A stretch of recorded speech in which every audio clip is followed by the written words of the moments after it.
이 주제는 아마 우리가 하나님의 존재에 대해서 생각한다면 누구나 한 번쯤은 생각해보고 또 이것 때문에 많이 고민을 해봤을 그런 주제라고 생각합니다. 왜냐하면 우리의 삶에 어려움과 아픔이 있기 때문입니다. 그리고 우리의 삶에 너무나도 나 혼자는 감당할 수 없었을 것 같았던 아픔과 괴로움의 순간에 누구라도 한 번쯤은 하나님한테 계시다면, 나를 사랑한다면 도와주세요. 그죠? 제가 중고등부 전도사를 하면서 가장 마음 아팠고 또 가장 무기력하게 느껴졌을 때가 이때입니다.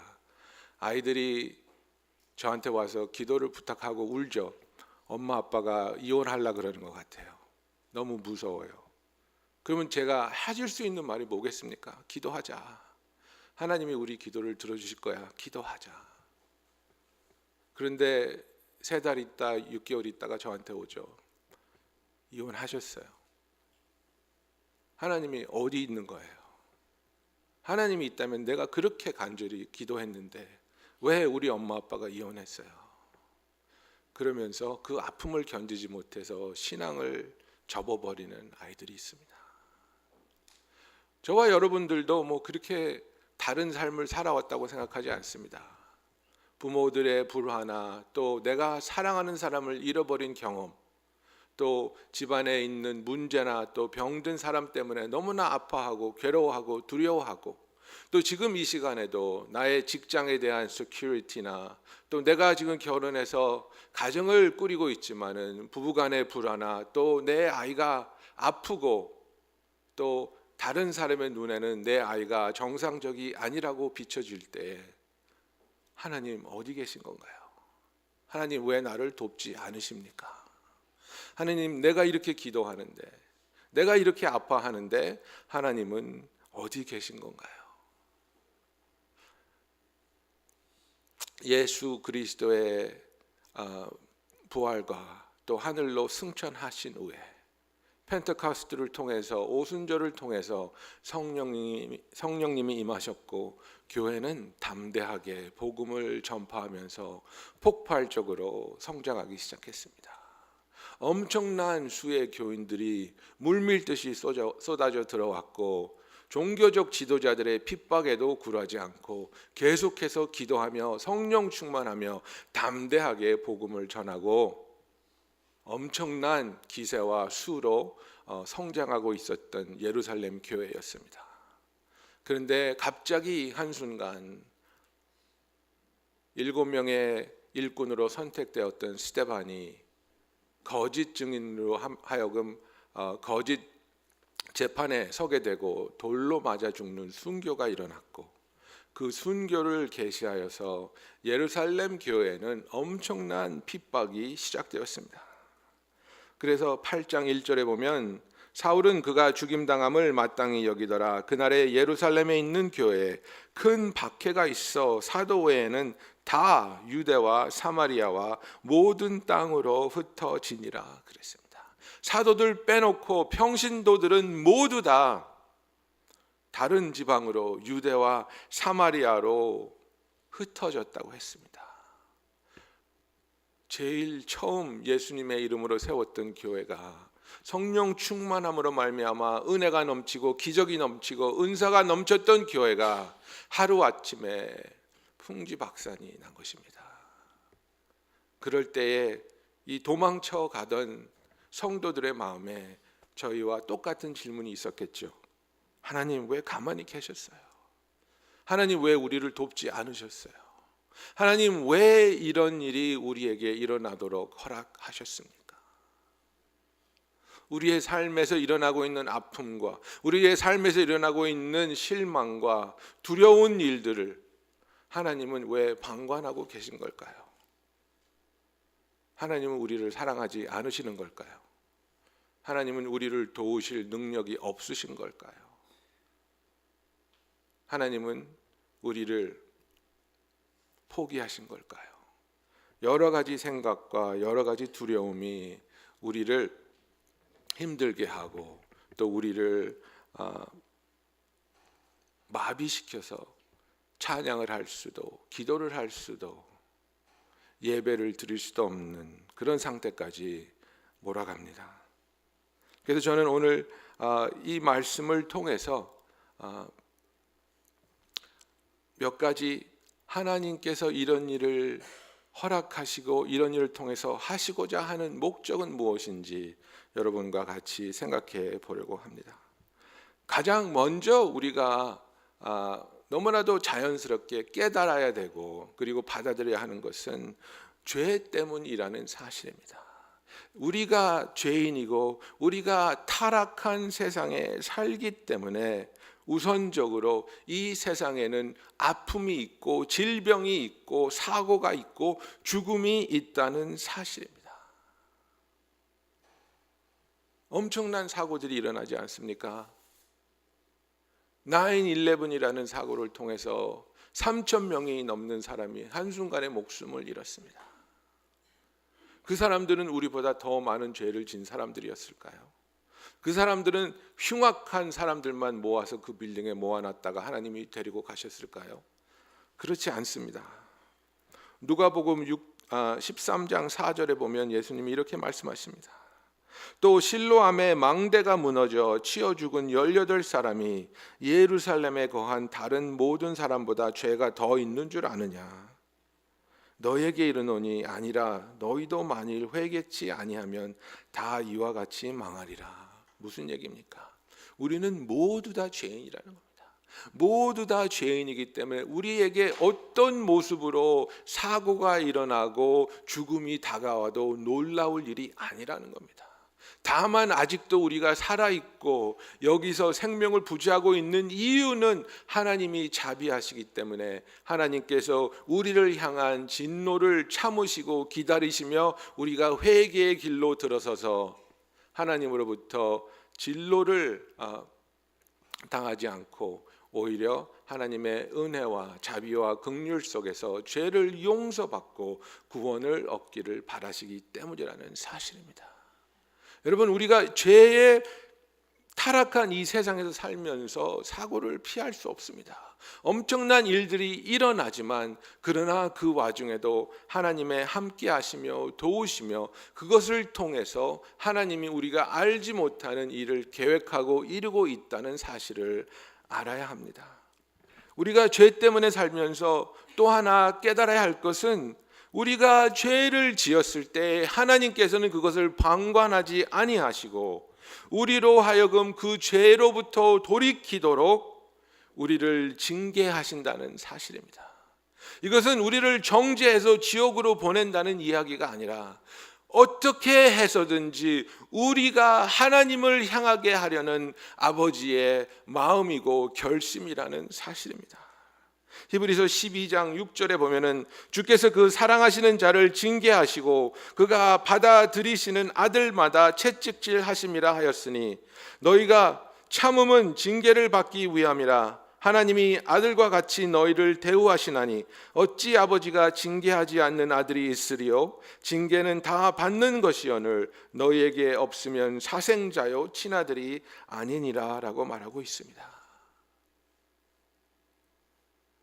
미움보다 더 무서운 게 무관심이라고 하였습니다. 여러분, 우리는 하나님의 오래 참음을 때로는 무관심으로 때로는 허락으로 오해할 때가 있습니다. 여러분, 나쁜 짓을 처음 해봤을 때 그 두려움이 걸리지 않는다면은 이거 괜찮네, 또 해도 될 것 같아 라는 느긋한 마음으로 바뀌는 것을 경험해 본 적이 있습니까? 저는 부끄러운 얘기지만 초등학교 한 6학년, 중학교 1학년 때 손도둑질을 좀 했습니다. 가게에 가서 장난감도 몇 개 훔치고. 그런데 처음에 그것을 훔치려고 했던 순간을 저는 아직도 기억합니다. 저는 심장이 제 가슴에서 튀어나오는 줄 알았어요. 누가 보고 있는 것도 아닌데 이 엄청난 일을 하려고 그랬는데 너무너무 두렵고 무섭고 장난감은 갖고 싶고. 그래서 저는 제 생각에 아마 이 장난감을 잡는 순간 벼락에 맞을 거라고 생각을 했던 것 같아요. 그런데 아무 일도 일어나지 않았습니다. 그것은 하나님께서 참아주셨기 때문이겠죠. 그런데 나는 어떻게 생각했냐면 이거 괜찮네. 도둑질해도 아무 일도 일어나지 않네. 벼락 맞지 않았네. 그래서 몇 번을 더 했죠. 그러다가 크게 혼났죠. 여러분, 만약에 하나님께서 우리가 죄 짓는 순간순간마다 벼락을 내리신다면 살아남을 사람이 어디 있고, 자발적으로 하나님을 기쁘게 하기 위한 참된 성도의 삶을 사는 사람이 어디 있겠습니까? 그저 심판이 무서워서 벼락 맞을까 봐 우리 자신을 억제하는 삶밖에 되지 않는다는 겁니다. 그러나 하나님께서는 우리를 사랑하기 때문에, 우리가 잘못된 생각을 하고 있고 잘못된 판단을 하고 있고 잘못된 길로 빠져 들어가고 있을 때 결코 우리를 징계하시고, 그 징계를 통해서 우리를 멸하려고 하시는 것이 아니라 징계를 통해서 우리가 하나님께로 돌아올 수 있도록 인도하고 계시다는 사실입니다. 여러분의 삶에서 계속해서 어려운 일이 일어나고 계속해서 힘든 일이 일어날 때 한 번쯤은 우리가 정말 하나님 앞에 진실하게 무릎 꿇고 기도해야 되는 이유가, 하나님, 혹시 제가 잘못된 길을 가고 있습니까? 하나님, 제가 제 마음을 완악하게 하고 강팍하게 하고 하나님이 원하시는 순종을 거부하면서 내 마음에 악을 품고 나아가고 있지는 않습니까? 그래서 하나님께서 징계하실 때에 그 징계를 통해서 하나님 앞으로 속히 돌아설 수 있는 저와 여러분이 되기를 예수님의 이름으로 축원합니다. 두 번째, 우리의 삶에 이렇게 엄청난 아픔과 어려움이 일어나는 이유는, 하나님은 그분이 사용할 사람들을 훈련을 통해서 사용하시기 때문입니다. 하나님은 우리의 삶의 아픔과 어려움을 통해서 성화를 경험하게 하신다는 사실입니다. 로마서 5장 3절 4절에 보면은, 다만 이뿐 아니라 우리가 환난 중에도 즐거워하나니 이는 환난은 인내를, 인내는 연단을, 연단은 소망을 이루는 줄 알미로라 그랬습니다. 우리가 믿음의 조상, 믿음의 선배들을 보면 아브라함, 야곱, 요셉, 모세, 다윗, 정말 이름을 대는 사람마다 연단을 거치지 않은 사람이 없고 환난을 거치지 않은 사람이 없습니다. 여러분, 요셉은 어렸을 때 12형제 중에 11째로 태어나서 아버지의 극심한 편애를 받으면서 형제들의 미움을 받으면서 살았습니다. 고자질하였고 자기가 아버지로부터 누리는 그 사랑이 자기만이 누려야 하는 특권이라고 착각하며 누리면서 살았습니다. 그 결과는 미움과 시기와 질투와 배신이었습니다. 왜 그런 일이 일어났습니까? 하나님께서 그를 고쳐서 사용하여야 하였기 때문입니다. 그를 통해서 이스라엘을 보존하고 이스라엘을 키우기 위해서 애굽의 수상까지 자리에 올라가야 하는데 그의 성격과 성품을 가지고는 이룰 수 없는 일이었고, 그것을 고치고 훈련시키기 위해서 그의 삶에 견딜 수 없는 엄청난 일들이 계속해서 일어나지 않습니까? 종으로 팔려갈 때는 요셉이 잘못해서 까불다가 교만하게 살다가 그렇게 됐다고 우리가 얘기할 수 있겠죠. 보디발의 집에서는 왜 그런 일이 일어났습니까? 바로의 감옥에서는 그가 현명하게 예언을 해석하여 주었는데도 왜 잊혀졌습니까?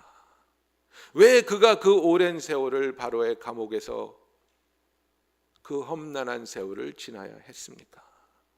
그것은 하나님이 그 암흑 속에서 하나님만을 바라보고 하나님만을 의지하며 하나님의 일에 준비된 자가 되기 위해서 훈련하고 있었기 때문입니다.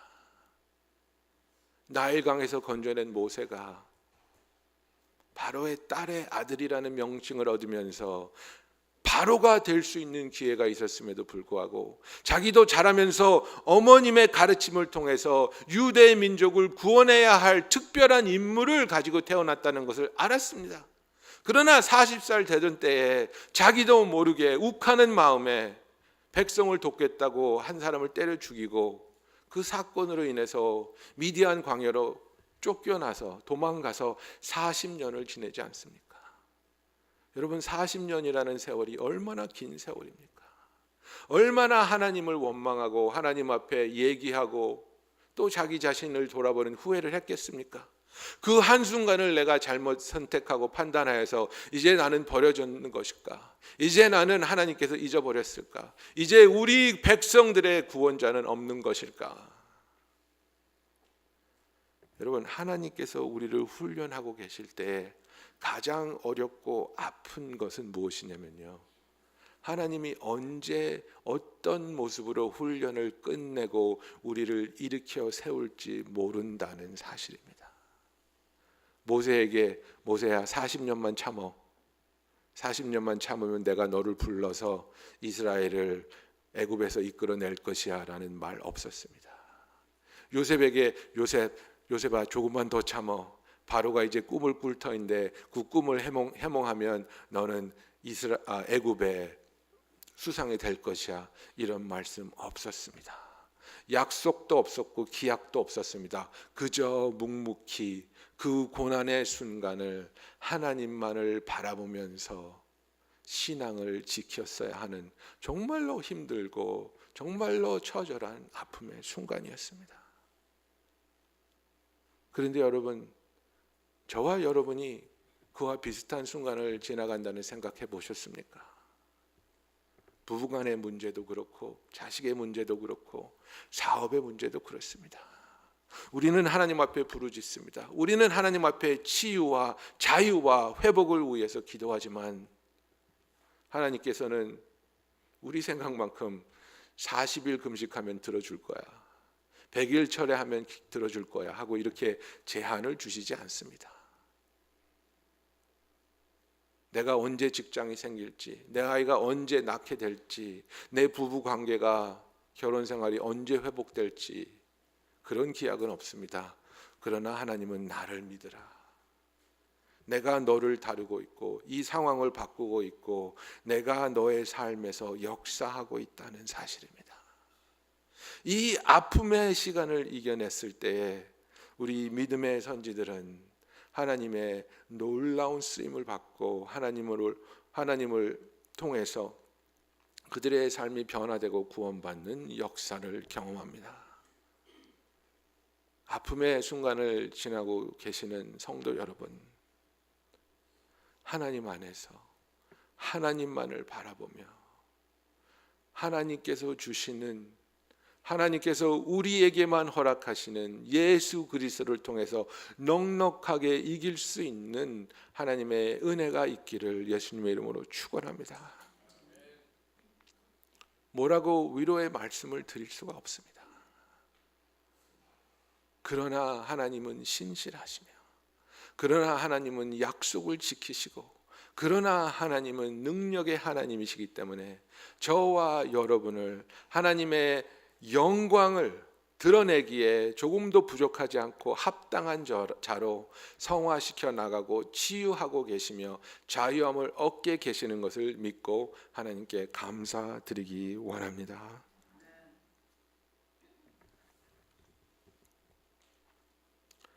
세 번째, 우리의 삶에 이런 아픔과 괴로움을 허락하시는 이유는 우리가 하나님을 더욱 깊이 경험하며 만나기 위하여입니다.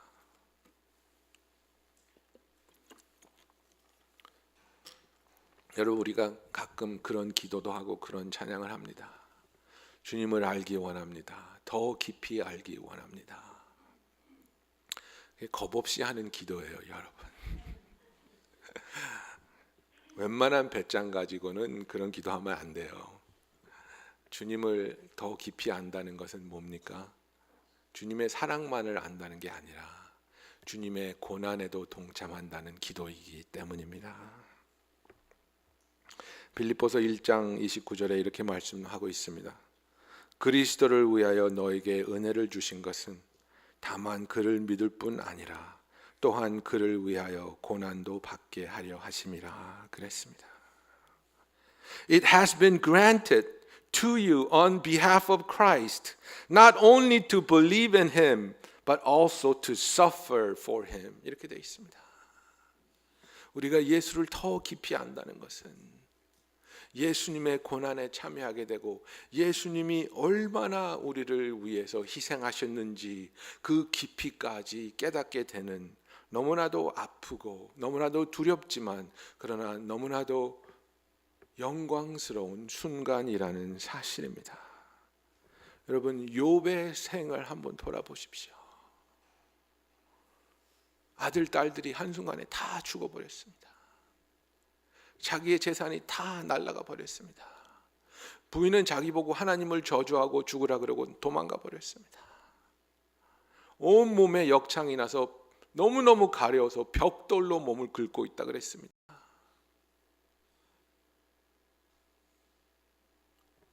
그 욥기를 읽다 보면은 하나님 왜 내 아들 딸들을 죽였습니까? 하나님 왜 내 재산을 다 앗아 가셨습니까? 하나님 왜 내 부인을 빼앗아 가셨습니까? 하나님 왜 나한테 이런 질병을 주셨습니까? 아니고요. 욥의 마음에 있었던 가장 큰 질문은 하나님 왜 이런 일을 허락하셨습니까? 하나님은 왜 잠잠하십니까? 입니다. 하나님은 나에게 이런 일이 일어나고 있는데 왜 잠잠하고 왜 침묵하고 계십니까? 이겁니다. 왜 나에게 대답해 주지 아니하시고 왜 나를 만나 주시지 않으십니까? 입니다. 그 욥이 욥기 마지막에 하나님께서 만나 주십니다. 그리고 자기의 질문을 하나님 앞에 쏟아붓는데 하나님이 그 질문 대답해 주지 않습니다. 하나님이 뭐라 그럽니까? 네가 뭘 아는데? 라고 말합니다. 네가 이 세상을 창조했어? 네가 창조자가 누군지 무슨 능력이 있는지 알아? 이렇게 말씀하십니다. 그런데 그 만남을 통해서 욥이 하는 고백이 있습니다.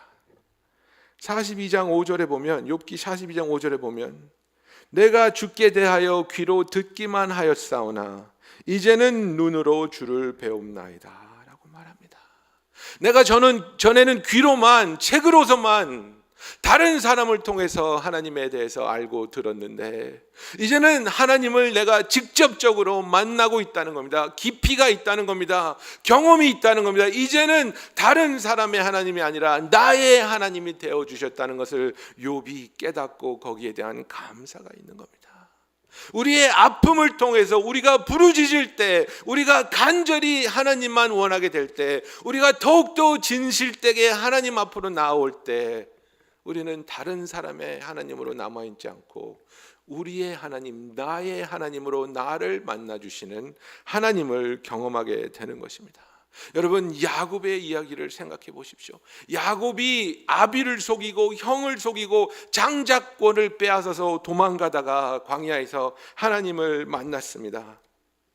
돌베개를 베고 자다가 하나님을 만났을 때에 하나님께서 자기 자신을 이렇게 소개합니다.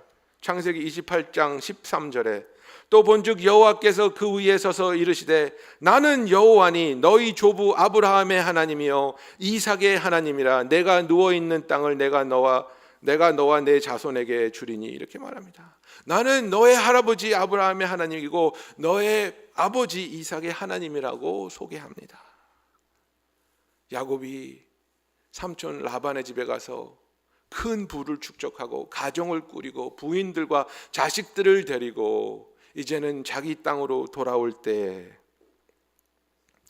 형 에서가 군사를 이끌고 자기를 죽이러 옵니다.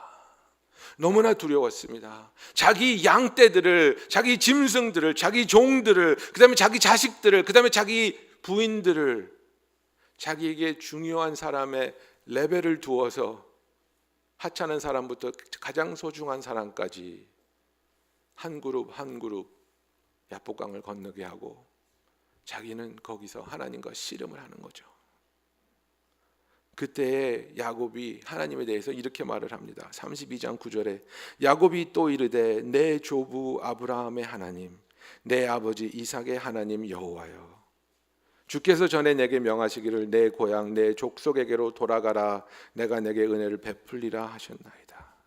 야곱에게는 아직도 하나님은 할아버지의 하나님, 아버지의 하나님이었습니다. 그러나 그가 야복강에서 하나님과 씨름을 하고 동이 터올 때까지 포기하지 않고 기도하고 매달렸을 때, 하나님이 환도뼈를 쳐서 탈골하게 때도 놓지 않고 나를 축복하지 아니하시면 내가 이 손을 놓지 않겠나이다 했었을 때에 하나님께서 그의 이름을 바꿔주시고 축복을 하십니다. 그 다음 장 33장 20절에 야곱이 하나님을 위해서 제단을 쌓는데 33장 20절에 이렇게 쓰여 있습니다. 거기에 제단을 쌓고 그 이름을 엘엘로헤 이스라엘이라고 불렀더라 그랬습니다. 엘엘로헤 이스라엘은 무슨 뜻이냐면 이스라엘의 하나님이라는 뜻입니다. 여러분, 야복강 전까지는 하나님은 아브라함의 하나님, 이삭의 하나님이었습니다. 그러나 야복강 이후에는 아브라함의 하나님, 이삭의 하나님, 야곱의 하나님이 되셨습니다. 여러분의 하나님은 누구의 하나님입니까? 여러분의 부모님의 하나님입니까? 여러분의 친구의 하나님입니까? 여러분의 목사의 하나님입니까? 여러분의 하나님이 조금도 두려움 없이, 조금도 의심 없이, 흔들림 없이 그분은 나의 하나님이라는 고백이 있기를 예수님의 이름으로 축원합니다. 그분이 나의 하나님이 되기 위해서는 우리는 어려움 속에서, 환난 속에서 부르짖을 때에 우리를 붙잡으시고 부르짖을 때에 대답하여 주시고 그 어려움을 통해서 경험하는 참된 하나님이 나의 하나님이 되기를 예수님의 이름으로 축원합니다. 하나님께서 우리에게 이런 경험을 통해서 아픔을 겪게 하시고 어려움을 겪게 하시는 그 두 번째 이유는, 처음에는 그 첫 번째 이유는 다른 이의 하나님이 아니라 나의 하나님이 될 수 있도록, 그리고 두 번째는 예수님의 마음으로 사역하며 영향력이 있는 하나님의 종이 될 수 있기 위해서 우리에게 이 아픔을 허락하십니다. 여러분, 동정과 공감은 전혀 다른 이야기입니다. 동정은 sympathy입니다. 공감은 empathy입니다. 요즘 아이들은 먹을 것이 없어서 배가 고프다는 말을 이해하지 못합니다. 할머니들이 손자한테, 할머니 때는 6.25 전쟁 때 밥이 없어서 굶었어 그러면, 할머니 그럼 라면 먹지? 그렇지 않습니까? 얘네들은 음식이 없어서 먹을 것을 먹지 못한다는 것이 이해가 되지 않습니다. 공감할 수 없는 것입니다. 그와 마찬가지로 우리의 삶에서 아픔이 없고 어려움이 없고 환난이 없다면 엄청난 아픔과 괴로움과 실망과 낙심 속에서 하나님을 찾지 못하고 하나님을 원망하고 두려워하고 있는 분들에게 우리가 예수님의 사랑으로 다가갈 수 없다는 겁니다. 여러분, 선교하는 분들을 제가 많이 보는데 하나님이 기뻐하시는 선교가 있고 하나님이 기뻐하지 않는 선교가 있습니다. 하나님이 기뻐하는 선교는 내가 인생의 바닥까지 내려가서 내가 얼마나 죄인이고 내가 얼마나 하찮은 존재인지를 깨닫고 이런 나를 사랑하신 하나님의 그 놀라운 복음을 전파하고 싶은 참된 열정이 있는 선교이고, 하나님이 기뻐하지 않는 선교는 쟤네들입니다. 저것들입니다. 미개한 것들, 가난한 것들, 무식한 것들, 나의 지식과 나의 경험과 나의 재력으로 도와줄게. 나보다 못 사니까, 나보다 무식하니까, 나보다 더러우니까 내가 불쌍해서 도와줄게. 하나님이 기뻐하는 선교 아닙니다. 그 한 분 한 분, 우리보다 가난할 수도 있고 우리보다 더러울 수도 있고 우리보다 덜 배웠을 수도 있지만 그분의 영혼이 예수의 눈으로 볼 때 얼마나 귀한지, 얼마나 소중한지, 그리고 그분의 아픔이, 그분의 삶의 현실이 얼마나 아프고 비극적인지 나도 나의 삶을 통해서 아픔과 비극을 경험해 봤기 때문에 다가가서 안아줄 수 있고 위로할 수 있고 눈물 흘리며 복음을 전할 수 있는 참된 주의 종이 되기 위해서 하나님께서는 우리에게 그런 사람들을 그저 동정하는 자가 아니라 같이 공감하고 같이 부르짖는 하나님의 귀히 쓰시는 종이 되기를 원하십니다. 예수님이 그 일을 하지 않으셨습니까? 예수님이 마을 구유에 인간의 모습을 가지고 오지 않으셨습니까? 히브리서 4장 15절에 우리에게 있는 대제사장은 우리의 연약함을 동정하지 못하시리가 아니요 모든 일에 우리와 똑같이 시험을 받으신 이로되 죄는 없으시니라 그랬습니다. 우리와 똑같은 삶을 경험했고 우리가 동일한 불의와 가난함을 경험하셨기 때문에 우리의 아픔을 아시고 우리의 아픔에 공감하시고 그 아픔을 이겨낼 수 있고 그 아픔 속에서도 희망을 가질 수 있는 신앙을 전해주시는 분이 바로 예수님이시고 예수님을 알고 사랑하는 우리도 동일하게 예수님의 마음을 가지고 하나님의 사역에 쓰여지기를 원합니다. 마지막으로 네 번째, 우리의 삶에 이런 어려운 일이 일어나는 것은 때로는 우리가 하나님의 뜻과 다른 곳에서 머물고자 할 때 하나님은 하나님의 계획하신 일을 이루기 위해서 우리를 흩으십니다. 예수님이 베드로와 야고보, 요한을 데리고 변화산으로 올라가셨습니다. 그곳에서 예수님께서 영광의 형체로 변하시고 모세와 엘리야가 내려왔습니다. 예수님의 제자들은 그 광경이 너무나도 놀라웠고 너무나도 황홀했습니다. 그리고 베드로는 이렇게 말합니다. 여기가 좋사오니 원하신다면 제가 당신들을 위해서 초막을 3개 치고 우리가 여기서 영원히 살았으면 좋겠습니다. 그리고 거기다가 해석을 카멘트를 달아놨는데 뭐라고 달아놨냐면 베드로가 자기가 무슨 말을 하는지 알지 못하더라 그랬습니다. 너무 황홀해서 너무 좋아서 베드로가 자기가 무슨 말을 하는지도 모르고 막 횡설수설하는 거. 여기 있으면 좋겠습니다. 여기서 영원히 살았으면 좋겠습니다. 그런데 예수님은 그 변화산성 위에 머물지 않으셨습니다. 산 밑으로 내려오셨고 내려오자마자 귀신 들린 아이를 고쳐주시고 사역을 행하십니다. 왜? 예수님은 변화산성에 머무르시려고 오신 것이 아니라 우리를 위해서 십자가에 매달려 죽으시려고 계획을 가지고 오셨기 때문입니다. 예루살렘 교회에 핍박이 일어났을 때 모든 교인들이 사도들만 빼놓고 유대와 사마리아로 흩어졌다 그랬습니다. 여러분, 사마리아는 유대인들이 가지 않는 동네입니다. 멀리 돌아가더라도 사마리아로 들어가지 않았습니다. 그것은 더러운 땅이었습니다. 그것은 유대인들이 이방인들과 합해서 결혼해서 태어난 소위 말하는 그 잡종들이 사는 곳이었기 때문에 그들을 더러운 종자라고 여기고 말도 섞지 않고 복음을 전파하러 갈 생각도 없었습니다. 예수님께서는 사도행전 1장 8절에 오직 성령이 너에게 임하시면 너희가 권능을 받고 예루살렘과 유대와 사마리아와 땅끝까지 이르러 내 복음을 전하리라 하셨는데, 교회는 예루살렘에서 여기가 좋사온 일을 하고 있었습니다.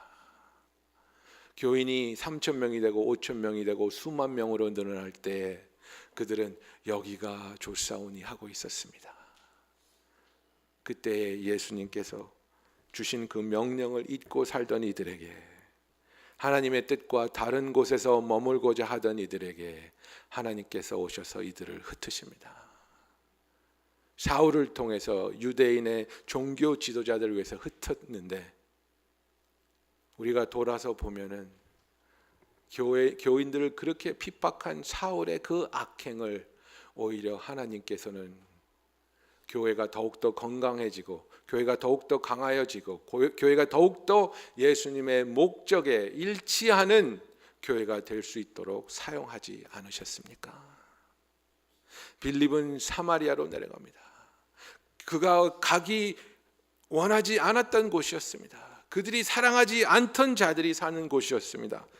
그러나 그곳에서, 흩어진 곳에서 교인들은 복음을 전하기 시작했고, 자기들이 흩어진 곳에서 복음을 전할 때 놀라운 하나님의 기적과 은사가 일어나고 하나님을 믿는 자들의 수가 늘어나게 되는 놀라운 사실입니다.